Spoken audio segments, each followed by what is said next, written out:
This is CBN NewsWatch. And thank you so much for joining us. I'm Efrem Graham. Senate Republicans now say they have the votes to confirm CIA Director Mike Pompeo as Secretary of State. His confirmation comes at a time when two of Koreas prepare to talk peace, and cyber warfare is a growing concern. Our Gary Lane is on this story for us. Only 4 Democrats said they would join Republicans in supporting Mike Pompeo's confirmation. Senate Majority Leader Mitch McConnell wanted more Democratic votes, but along with all Republicans supporting the president's nominee, he now has the numbers to make Pompeo the next Secretary of State. I mean, who would argue that Mike Pompeo is not totally qualified to be Secretary of State? But argue they did. The Senate Foreign Relations Committee recommended confirmation by only 1 vote. Democrats like Senator Cory Booker suggested what critics called a religious litmus test for the nominee, questioning Pompeo's deeply held Christian beliefs and past comments he made opposing same-sex marriage. After meeting with Pompeo, Senate Minority Leader Chuck Schumer led the charge against his confirmation. I said, now that you're Secretary of State, you're in a different position. Would you walk back some of the really nasty comments that he has made about Muslim Americans or people from South Asia? He demurred. I am voting no for those reasons. Republicans argued Pompeo has a stellar record and is key to continuing talks with North Korea. Over Easter weekend, he held secret negotiations with Kim Jong-un, paving the way for the possible denuclearization of the Korean peninsula. And as Kim Jong-un meets with South Korean President Moon, there's a new disturbing revelation. Cybersecurity experts say North Korea may have been behind the cyber attack of a Turkish bank last month. They say Operation Go Secret is a global data theft campaign, much bigger than originally thought. They believe North Korean hackers have gone after targets in 17 countries, including the U.S., and have stolen more than just military secrets. The data theft involves infrastructure, healthcare, and telecommunication industries. In 2016, I discussed cybersecurity with then-Congressman Mike Pompeo. I think most Americans would assume that our government is protecting us from these potential cyber attacks, but you suggest that we're not even there yet. All of our intelligence agencies, our Department of Defense are all working to meet this threat. But it's a fast-moving world. It's a place where offense is easier than defense, and keeping up with the next innovation in cyber warfare is an enormous challenge. Gary Lane, CBN News. And here's now a look at some of the other headlines we are following for you in the CBN newsroom today. Investigators may have solved one of the most notorious serial killer cases in U.S. history. Officers in Sacramento announced the arrest of Joseph James DeAngelo. The former police officer is believed to be responsible for a dozen murders and at least 51 rapes from 1974 to 1986. The 72-year-old is being charged with 8 counts of murder. Teachers in Arizona will head to the U.S. Capitol, the state capitol rather. They are demanding a 20% raise and about $1 billion in school funding. More than 10,000 teachers in Colorado will protest demanding the same thing. Germans of different faith and backgrounds joined in solidarity to take a stand against anti-Semitism. Thousands donned yarmulkes or Jewish skullcaps to protest an anti-Semitic attack that took place in Berlin. Jewish community leaders said it was the biggest display in public since before World War II. You can, of course, find more on these stories throughout the day at cbnnews.com. China has threatened to put tariffs on American farm products in retaliation for the president's tariffs on Chinese steel and aluminum. That threat has some farmers feeling uneasy as they prepare for the growing season. Here's Jennifer Wishon with more on this story. After college, Brett Whiteman returned to his family farm in the Shenandoah Valley of Virginia. He raises beef cattle, corn, and soybeans, and says it's always alarming when agriculture products are mentioned in trade disputes. Soybeans are the most concerning just because of the volume of consumption that China has. They are the largest consumer of soybeans in the world, and we are the largest producer of soybeans in the world. China is threatening tariffs as high as 25% on more than 100 American products, including everything Whiteman raises, along with wheat, cotton, and cranberries. The threat of tariffs and fears of a trade war come at a critical time for farmers as they prepare to plant their crops and add a layer of uncertainty to an industry that, let's face it, could really do without it. Commodity prices have dropped by over 40%. Net farm incomes have dropped by 50%. U.S. agriculture depends on trade, which accounts for 20% of farm profits.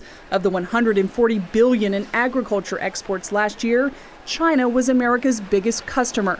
Secretary of Agriculture Sonny Perdue tells CBN News China's tariff threats are a big deal, but says farmers he's talked to appreciate the president's willingness to stand up for them. They're patriots. They understand China had to be called on for cheating and called out.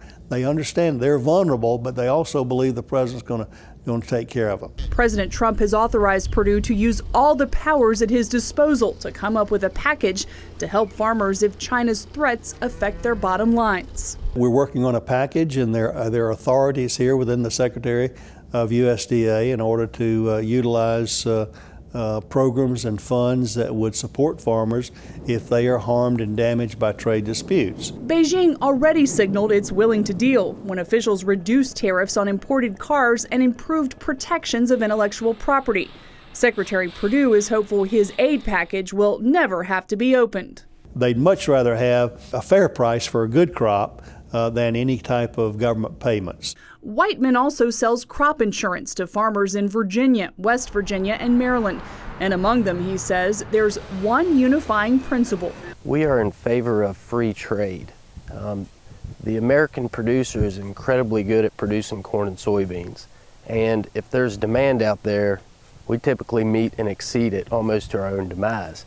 So we want to keep that demand up and eliminate anything that might inhibit our products from going anywhere in the world where people might need them. Jennifer Wishon, CBN News, Mount Jackson, Virginia. Coming up, Healing the Divide, see how young people are helping Christians unite.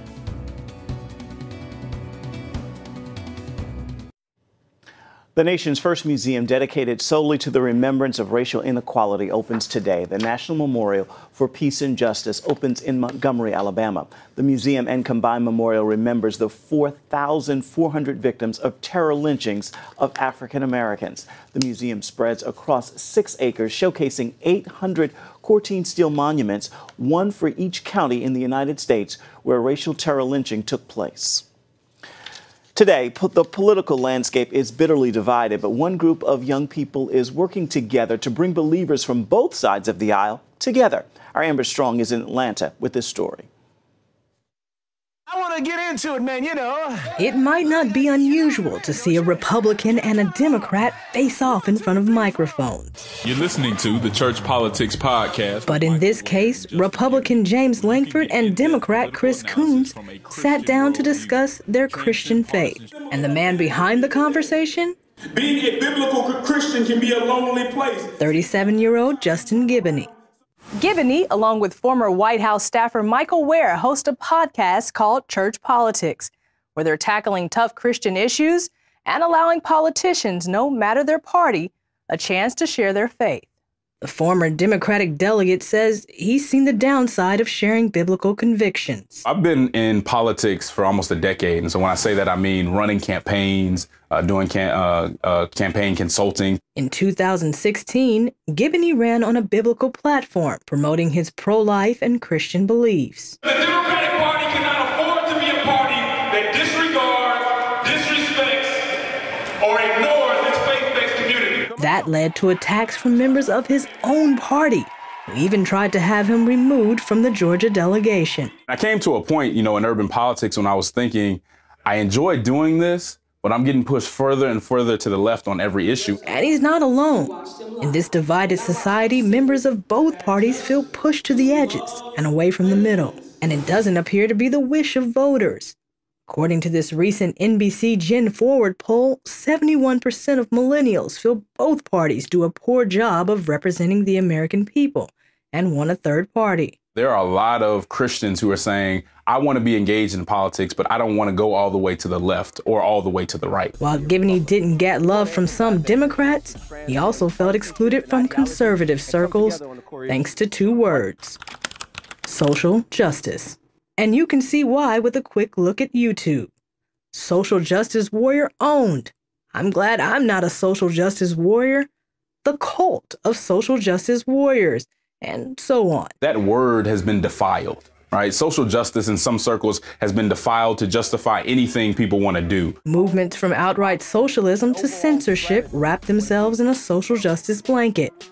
And Giboney believes it's time for that to end. We're saying, let's reclaim this word because it doesn't belong to those people who are defiling it. There are a lot of things that have been defiled, but I don't think God tells us to concede that. His view of social justice means calling for an end to things like abortion and police brutality, while supporting criminal justice reform. If we're about family, then we have to make sure that people aren't being incarcerated unnecessarily because it breaks up families. So how do you cut through the fog of confusion?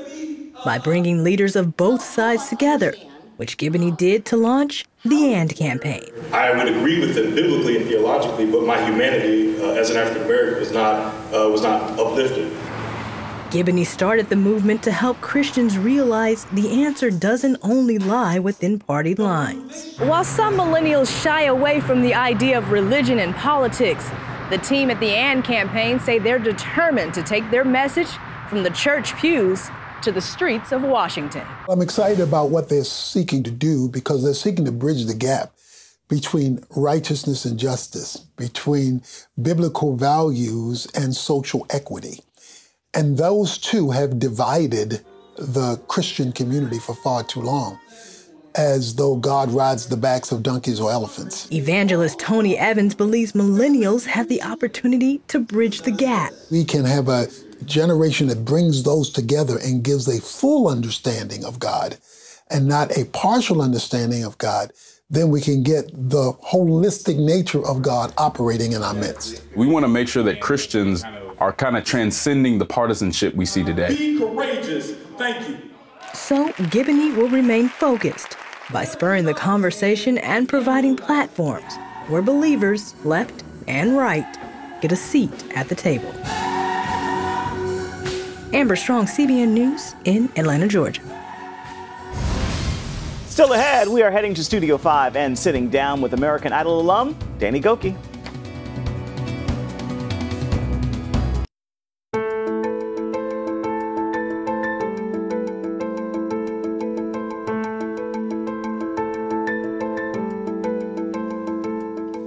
American Idol fans watch Danny Gokey battle tragedy on his journey to the finals of Season 8. Just a month before the show auditions, the one-time truck driver married his high school sweetheart, but then lost her in a surgery gone bad. Today, Gokey is married again, and he is a father. He's also this week's Studio 5 interview. Take a look.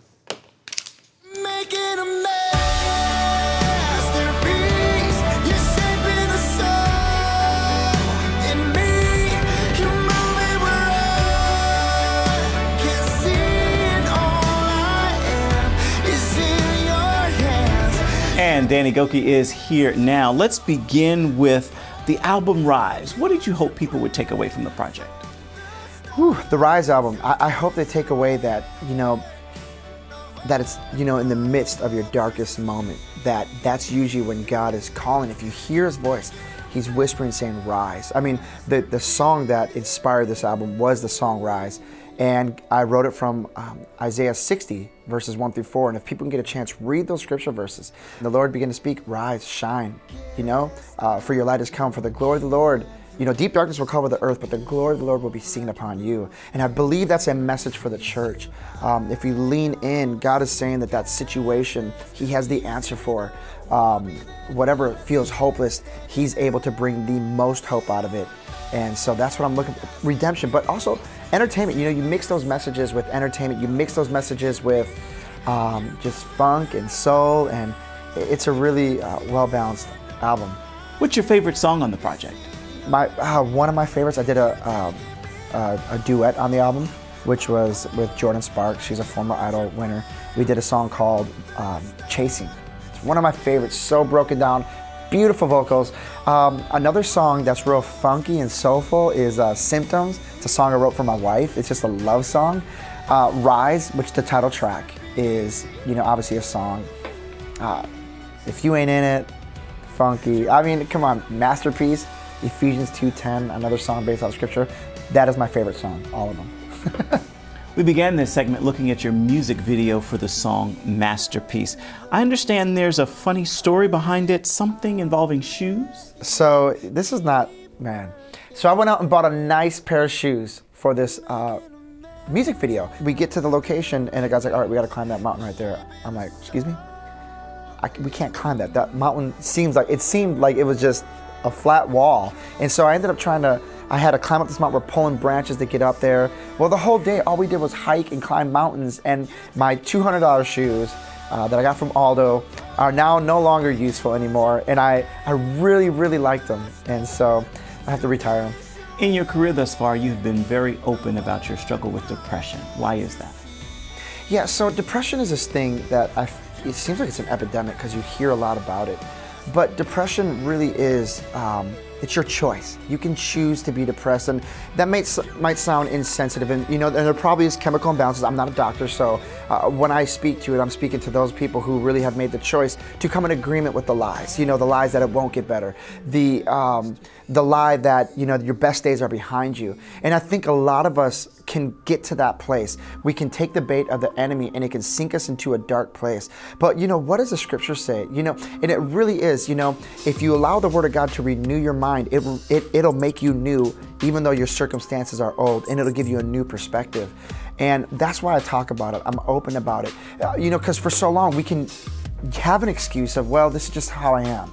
This is just runs in my family. And I thank God that He's challenged me on that. He's telling us, I've not created you like that. I fixed depression on the cross. You were recently on tour with Toby Mac, who's also been a guest here on Studio 5. Tell me about that experience. Him and I have a lot of the same philosophies in music, that God is the creator of arts and entertainment, and that the church, we should, as sons and daughters, if we're called to that area, we should be able to tap in and say, God, how can we make arts and entertainment at its finest, and give us those strategies and ideas. And I love that he's a forward thinker. I hate that sometimes Christian music is looked at as this redheaded stepchild of music when, our daddy created the music. And so I love that he brings it up. My goal, and one of the objections, and I know so many other people as well that I believe share it with me, is that we want to take back that mountain of arts and entertainment.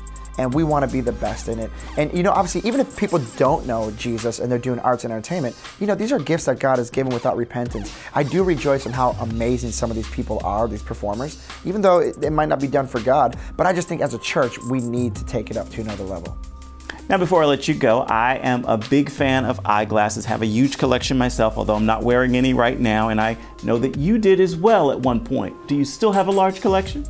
Yeah, so Danny Gokey Eyewear is actually my line of glasses that I have. It's funny, we're in thousands of retail stores in the United States, and so people can go check those out. It was just, it's so cool, like a kid who had to wear glasses since he was in 5th grade now has his own eyewear line, and I'm just, what a cool thing. God just gives surprises every once in a while, and that was a surprise I was not expecting. God does indeed give surprises. Stay with us. We'll be back with much more of CBN NewsWatch after this.